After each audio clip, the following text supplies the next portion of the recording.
ni jambo la heri sana. Tunamshukuru paroko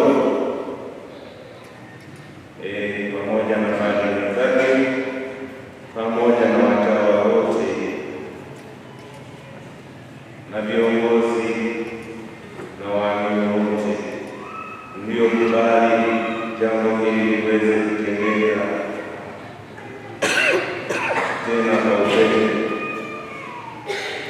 na tukikumbuka kuwa hata maandiko matakatifu yanastajalia tendo hili lililotendeka leo, kama Zaburi inavyotuambia, tazama ilivyo vema ndugu kukaa pamoja kwa upendo. Yapo maandishi mengine yanayoendelea, lakini uzuri wa kukaa pamoja, na tena tumekaa pamoja kwa ajili ya kumshukuru Mungu. Tumekaa pamoja kwa kudhihirisha imani yetu, hatujakaa pamoja kwa propaganda, hapana, kudhihirisha imani yetu na pia kutambua na kuonja baraka tuliyojaliwa katika parokia yetu. Kama tulivyosikia katika somo la Injili, yule mmoja aliyerudi kusema asante Mungu, akampa Mungu, na Yesu akasema imani yako imekuokoa. Aliamini, na kwa kuamini kwake amejaliwa baraka zaidi. Kwa hiyo tunamshukuru sana Baba Paroko na timu yake yote kwa ujumla kwa kutualika sisi sote, na pia kwa kusanyiko hili. Umedhihirisha kuwa unajali wito unaojitokeza ndani ya parokia yetu. Lakini leo tunapompongeza na kumshukuru Mungu, tutambue mambo kadhaa yanayohusu wito huu. Ni wito wetu sisi sote, ni wito wetu sisi sote. Katekisimu ya Kanisa Katoliki namba 1877 inasema wito wa binadamu ni kudhihirisha sura ya Mungu na kugeuzwa kufanywa sura ya mwana pekee wa Baba. Wito huu unagusa kila mtu, kwani kila mmoja anaitwa kuingia katika heri ya kimungu. Pia unaulisha jamii yote ya binadamu. Mwisho wa Mungu, baada ya kuzaliwa zawadi ya uhai, ni kumwelekea Mungu, kufanana na Mungu, kuwa sawa. Mwito wa wote, mwito wa wote, wote tumeitwa kwa watakatifu, na kwa kulitambua hilo ndio maana tumekubaliana kuagizwa ili tujitahidi kwa watakatifu, na hivyo tunajitahidi kuuishi utakatifu. Kila siku tunakazana kuuishi utakatifu, tufanane na Mungu mwenyewe aliye mtakatifu, na akamtuma mwanaye atupe njia ya kuweza kuuishi utakatifu zaidi na kuweza kufanana na Mungu. Sasa katika kuishi huo utakatifu, basi kuna mito inayojitokeza, kuna mito inayojitokeza. Mito wa kawaida ni ule ambao watu wanatimiza wajibu wao katika ndoa ili kujitakatifuza zaidi na kulea imani kwa watoto wale wanaowapata. Na wito mwingine ni wito wa padre na utawa. Watawa wanawekwa wakfu kwa ajili ya Mungu. Kwa hiyo hao watawa wanakuwa wa Mungu, mali ya Mungu, wanakuwa mali ya Mungu. Sasa mtawa anapokuwa mali ya Mungu amejitoa kiaminifu kwa ajili ya Mungu, na pia amejiwekea nadhiri zake ili aweze kujibidisha kuziishi zile nadhiri na kujitakatifuza zaidi, kuwa karibu zaidi. Huu ni wito wa kipekee, wito wa kipekee ambao basi katika parokia yetu hii basi mwaka jana tendo hili limetendeka, na basi kwa kutambua upekee wake ndio maana tumekusanyika hapa. Tunawashukuru sana ninyi nyote mliokusanyika, mmetoa heshima ya pekee sana kwa tukio hili, mmetoa heshima ya pekee. Lakini wito huu wa kumwelekea Mungu, ndugu zangu wapendwa, unalelewa toka kwenye familia zetu, kwenye jumuiya zetu, kwenye vigango vyetu na parokia, hata chini unalelewa, na malezi haya tunayaonja ndani ya familia. Tunawashukuru wanafamilia ya Ngara, mmemlea Sista Neema na hata akatambua wito wake wa kumtumikia Mungu, na alivyowashirikisha nia yake hamkusita kumruhusu aweze kuingia katika maisha ya utawa. Na maisha ya utawa au padre, ndugu zangu wapendwa, kwa kutazama ni rahisi sana, lakini tukimchukua kila mmoja wetu hapa awe mtawa awe padre, muulize swali moja tu, muulize kwa hivi wito ule uliokuwa unaupenda sana kabla ya kuwa hivi ulivyo kuwa padre au kuwa mtawa, ni ule ule au mwingine? Watakupa majibu. Jibu ni tofauti kabisa, ni tofauti kabisa, sawa na mtu ambaye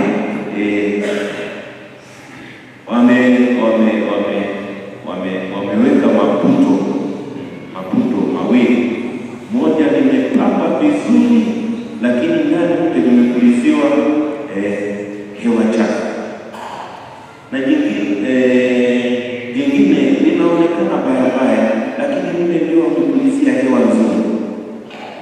Sasa kwa macho tunaweza kuchagua kile kinachoonekana vizuri, ndio wito na Mungu ndivyo anavyotuita. Lakini unapoingia mle sasa, unaanza kukumbana na maisha yenyewe, unaanza kusema hivi, kweli ningejua watawa wanaishi hivi, ningepata wito, ningejua kuwa mapadri wanahangaika hivi, wanateseka hivi, ningepata wito. Ndio hapo sasa unaanza kutambua gharama ya wito ulioitiwa. Sawa, napeana tu basora, natazamana vizuri, napeana heshima, mkisha kaa pamoja, mpite mwezi mmoja, wa pili, wa tatu, unaanza nasema hivi, ndio huyu nilipenda au mwingine? Ni yule kabisa. Unaanza kutafakari, na wakati mwingine watu wanakosa kuja sadaka ya maisha ya ndoa, ndio unaanza kuonja sadaka ya maisha ya wito wa utawa, unaanza kuonja sadaka ya wito wa upande. Tunapata mmoja alikuwa anasimulia habari ya maisha yake, akasema mimi wakati mwingine nikikaa chini na tafakari, hata machozi yanatoka. Kweli tulikuwa tunavutika, tunaona mapadri wanatembea na magari, wanavaa viatu vizuri, mara wanatuletea zawadi, lakini maisha wanayoishi hivyo hivyo na kwenye utawa, hivyo hivyo na kwenye utawa. Kwa hiyo maisha haya ni sadaka, lazima ujitoe sadaka, na katika kujitoa sadaka unahitaji pia malezi, jinsi ulivyolelewa, kuyapokea maisha na jinsi ya kuyakabili na kadhalika.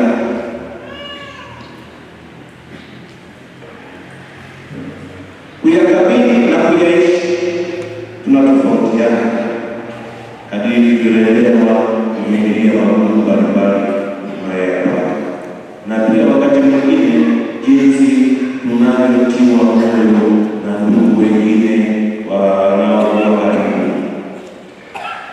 Sasa hata neno kumuuliza swali hili atawajibu kuwa yaani wito ule niliotamani ule sio wenyewe, ni mwingine kabisa, lakini kwa sababu walimlea na kumuongoza vizuri, amevumilia magumu. Wanakuwa na awamu kadhaa za kufunga nadhiri za muda, kujitafakari, hivi bado nina wito au nirudi nyumbani? Kwa hiyo kipindi hiki cha kutafakari tunaweza kutofautiana, lakini ilicho katika utaratibu miaka mitatu ya kwanza, tatu ya pili, mitatu ya tatu, ndio nadhiri za daima kuwa kweli hii mara ya tatu sasa huyu unampokea rasmi kwa maisha ya kudumu ya utawa. Ndio Sister Neema amekamilisha, anasema sasa nifie humu katika wito huu kwa furaha. Tuendelee kumwombea, tutambue kuwa wito wa utawa huu una gharama zake. Gharama ndizo ambazo hakuzitarajia azikuta ndani ya maisha. Yale ambayo angependa yakufanya yeye mwenyewe kwa uhuru wake, sasa analazimika kusikia sauti ya wakubwa, ufanye hivi, usifanye hivi.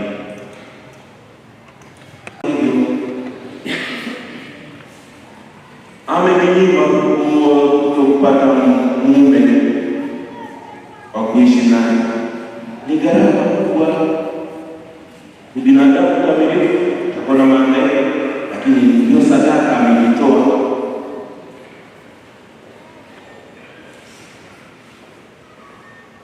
Anapofunga nadhiri za daima, sio kuwa ndio ameshinda, amefanikiwa kushinda yote. Hapana, bado anaendelea kupambana vita. Sisi Neema tunakuombea kama jina lako lilivyo na neno, na kuombea neema zaidi. Mungu akutawito maana umekubali kupokea kikombe hiki, lazima ukinywe tu,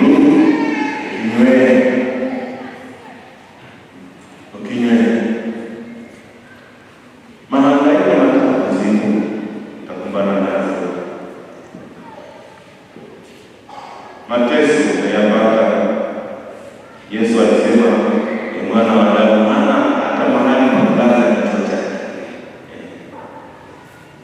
hawezi kuwa na utulivu wa kujisikia kuwa sasa nitulie, nipumzike. Muda wote ni mahangaiko, na sisi tumeingia kwenye wito huo wa mahangaiko kwa ajili yao, na mahangaiko haya ni kwa ajili ya kujikamilisha, kutafuta utakatifu. Sapoti hiyo yaweza kuwa ya kimwili na kiroho,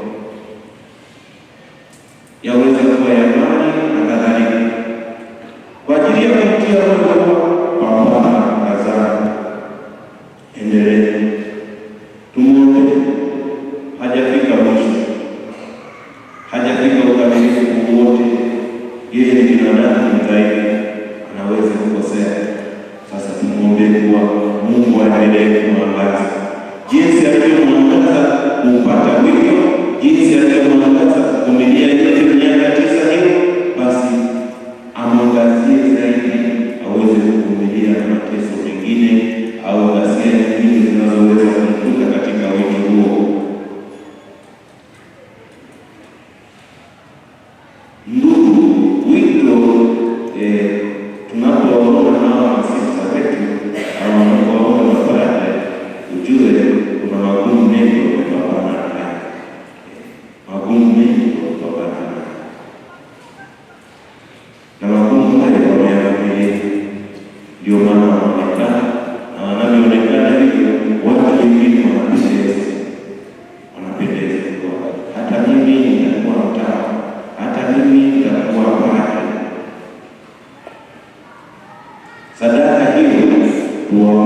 waendelee kudhihirisha. Na wakati mwingine unaweza kupata magumu, hata ukaanza kudhihirisha kwa wengine.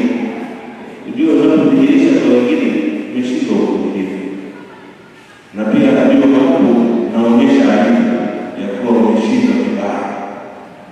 Lakini unapoipokea sadaka na bila kunung'unika, bila kudhihirisha kwa wengine kuwa umekosea, basi ndipo hapo watu wanashtuka, wanaona jinsi tulivyojitoa sadaka kwenye maisha haya. Tumuombe sista wetu, tumuombe avumilie Mungu na ayapokee, ili watu wengine wavutwe kuishi wito huo.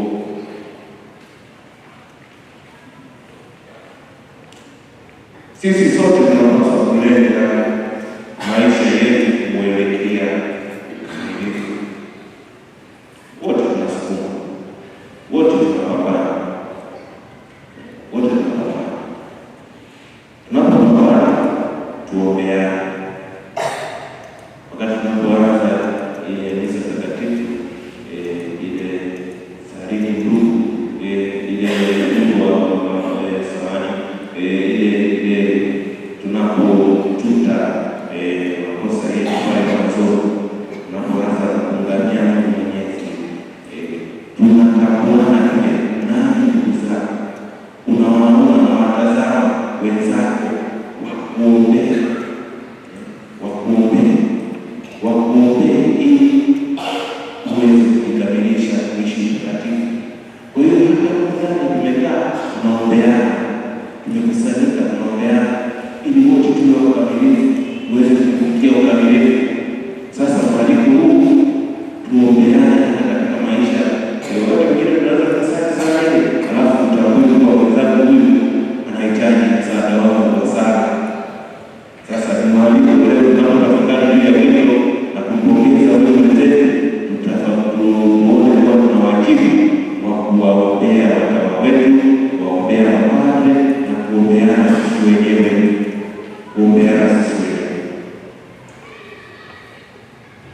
Mwisho kabisa, sisi kusanyiko hili lililopo hapa ni kwa ajili ya kutambua zawadi uliyochagua, kutambua jinsi ulivyonyima na jinsi ulivyojitoa sadaka. Na sadaka hiyo sasa inapewa heshima nyingi. Tunakuombea heshima hiyo unayopewa uendelee kuidhihirisha katika wito wako. Tunakuombea uendelee kukazana na kumwelekea Mungu, kumwomba Mungu, jinsi Paulo katika somo la pili alivyotambua neno walilojaliwa watu wa Korintho, na pia anawaombea wazidi zaidi, wakazane zaidi kuidhihirisha imani yao, waionyeshe imani yao, na sisi twende